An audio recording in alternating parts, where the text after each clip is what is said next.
ఈరోజు మనం Macherla TDP town president Kommera Durgarao గారితో ఉన్నాం. సార్ నమస్తే సార్. నమస్తే. మీలాంటి నాయకులు చాలామంది టీడీపీ కోసం పనిచేశారు. టీడీపీ గెలుపొందింది. ఇప్పుడు దీని గురించి ఏమంటారు సార్? గెలిపింది ఏంటంటే గత 20 సంవత్సరాల నుంచి ఇక్కడ రాక్షస పాలన ఉంది. దాన్ని పోగొట్టడానికి ఎన్నో ఇబ్బందులు పడ్డారు. కానీ చివరికి మనకి బ్రహ్మారెడ్డి గారు రావటం, 2.5 సంవత్సరాల క్రితమే ఆయనకి టికెట్ ఇవ్వటం, దీన్ని ఎన్మర్ చేయడం పంపింది చంద్రబాబు నాయుడు. కానీ ఆయన వచ్చిన తర్వాత ఇక్కడ అందరికీ నమ్మకం కుదిరింది.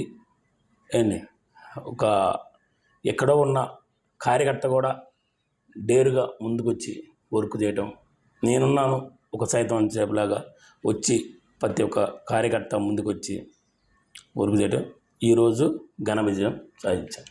సార్ మిమ్మల్ని ఎన్నో విధాలుగా ఇబ్బందులు పెట్టారు, కేసులు పెట్టారు, కార్లు ధ్వంసం చేశారు. అయినా కానీ పార్టీ కోసం ఒక కమిట్మెంట్తో పనిచేశారు. దీని గురించి మీరు ఒకటే అనుకుంది, మనం ఎంతైనా దేనికైనా భయపడే పని లేదు. ఎందుకంటే మాకు బ్రహ్మారెడ్డి గారు ఉన్నారు, దేనికి భయపడాల్సిన పని లేదు అని చెప్పేసి ముందుకు దిగాం. నా కారు తగలబెట్టినా భయపడలా, నన్ను కేసులు పెట్టినా భయపడలా, దేనికి నేను భయపడలా, ముందుకెళ్ళాను. వాళ్ళు ఎన్నో బెదిరించినా కానీ, ఫోన్లు చేసి బెదిరించినా, ఏది చేసినా కానీ నేను దేనికి భయపడలా, ముందుకెళ్ళాను. ఇప్పుడు పార్టీ అధికారంలోకి వచ్చింది, మీ కష్టం గుర్తిస్తుందంటారా? అది బ్రహ్మారెడ్డి గారు చూసుకుంటారు. బ్రహ్మారెడ్డి గారు ఎమ్మెల్యే గారు చూసుకుంటారు. మాచర్లో ఎమ్మెల్యేగా బ్రహ్మారెడ్డి గారు గెలిచారు. ఎలాంటి అభివృద్ధి జరిగిద్దని మీరు అనుకుంటున్నారు? అభివృద్ధి మాత్రం ఎన్నలేని అభివృద్ధి జరుగుద్ది. పెద్దలు నమ్ముకున్నారు, బ్రహ్మారెడ్డి గారు కావాలని ప్రతి ఒక్కరు ఓటేశారు, భారీ మెజారిటీతో గెలిపించారు.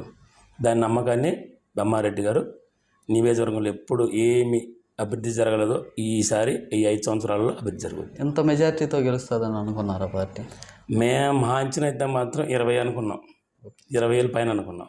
కానీ 33,318 మెజారిటీతో గెలిపించారంటే ప్రతి ఒక్క కార్యకర్తకి, ప్రతి ఒక్క అభిమానికి, జనసేన కానీ, బీజేపీ కానీ, టీడీపీ కానీ ఎందరూ కార్యకర్తలు, అభిమానులందరికీ ఎంతో కష్టపడ్డారు. వాళ్ళందరికీ ధన్యవాదాలు. వైసీపీ ప్రభుత్వంలో రేషన్ సరుకులు వాహనాల ద్వారా ఇచ్చేవారు ఇంటింటికి తిరిగి.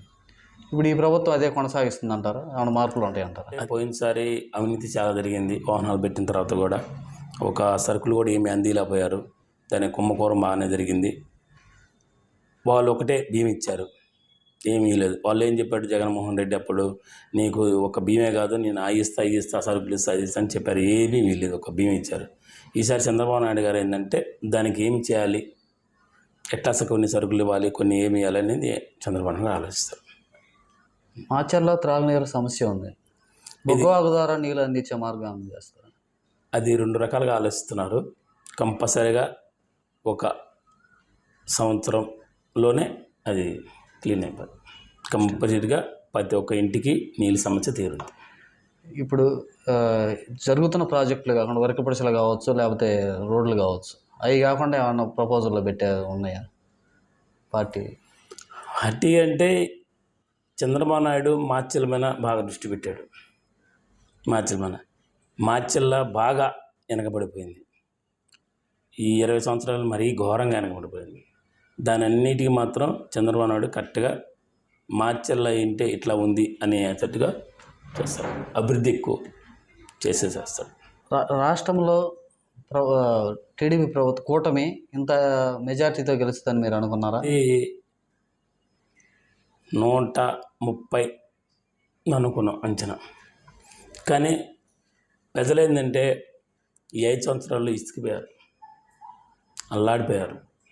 అందుకని వాళ్ళందరూ కూడా ఇది కాదు, ఈ జగన్మోహన్ రెడ్డి పనికిరాడు, ఈ సైకో పోవాలి అని చెప్పేసి అందరూ చంద్రబాబు నాయుడికి పట్టం కట్టారు. సార్ వైసీపీ వాళ్ళు ఈవీఎంలు ట్యాపింగ్ చేశారని అంటున్నారు. దీని గురించి మీరు ఏమంటారు? గత కూడా అంతే అనుకున్నారు. అది వాళ్ళకు తెలుసు, ఏదో బయటకి అనాలా, అట్లా అంటే బాగుంటుందని చెప్పేసి అంటుంది తప్ప ఏమన్నా. గత వైసీపీ ప్రభుత్వంలో అన్నా క్యాంటీన్లు తీసేశారు. అంతకుముందు టీడీపీ ప్రభుత్వంలో ఉన్నాయి. ఇప్పుడు మళ్ళీ అన్న క్యాంటీన్లు పెడుతున్నారు. పెడుతున్నాం. త్వరలోనే ఈ యొక్క 10 రోజులు 15 రోజుల్లోనే స్టార్ట్ అవుద్ది. మాచర్ల పట్టణానికి ఎంతోమంది మహిళలు వస్తుంటారు, గ్రామస్తుల నుంచి వస్తుంటారు, గ్రామాల నుంచి. వాళ్ళకి మరుగుదొడ్లు వసతి లేదు. ఇప్పుడు మన ఎమ్మెల్యే గారు జోలగడ్డ బ్రహ్మానందరెడ్డి గారు మొన్న అర్జెంటుగా కట్టేయమని చెప్పారు. ఆదేశాలు ఇచ్చారు. అది కూడా త్వరలో అవుద్ది. మాచర్లో ఏమైనా సమస్యలు ఉన్నాయా? మాచర్ల సమస్యలు అంటే ఇదే, మాచర్ల పట్టణానికి వచ్చిన లేడీస్కి టాయిలెట్ పోవడానికి బాగా ఇబ్బంది. అదొకటి సమస్య.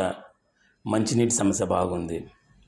ఎందుకంటే నేను ప్రతి ఒక్క వార్డు తిరిగాను, ప్రతి ఒక్క డోర్ తిరిగాను. ముందు మెయిన్ సమస్య ఏంటంటే వాటర్ సమస్య.